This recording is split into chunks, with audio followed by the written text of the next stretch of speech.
तर नमस्कार मंडळी, वेदा गेली होती पुण्याला आत्तूकडे आणि आत्तूकडे गेल्या गेल्या बघा तिला खूप सारी भूक लागली होती आणि ती मामांसोबत एकटीच गेली होती पुण्याला. नंतर मामा बघा तिच्यासोबत किती गप्पा मारत होते. म्हणलं होतं ना. हा मग आजीला काय म्हणायचं? आजी. पप्पाला काय म्हणायचं? पप्पा. आणि मम्मीला काय म्हणायचं? मम्मी.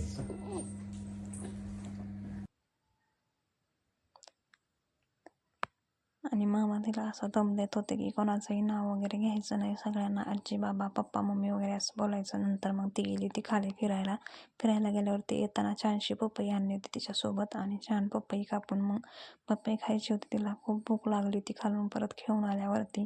आणि नंतर मग वेगळाच प्लॅन झाला तिचा. सई ती सोबत छान असं दूध काला खात होती आणि सई देखील तिला विचारत होती तुला आता मम्मीकडे जायचं आहे की नाही. तर मग ती सांगत होती तिला की मला मम्मीकडे जायचं नाही, मी आता आत्तूकडेच राहणार आहे, मला इथे खूप करमतंय आणि आजीकडे पण जायचं नाही, बाबांकडे पण जायचं नाही, मी इथेच राहणार आहे म्हणून.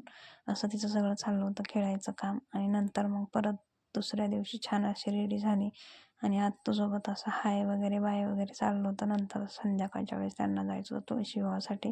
तर बघा आत्तूने तिला खूप छान साडी घेतली आणि छानशी साडी घालून खूप छान रेडी झाली होती. नंतर छानसे फोटो वगैरे काढले त्यांनी आणि तुळशी विवाहासाठी गेले होते ते.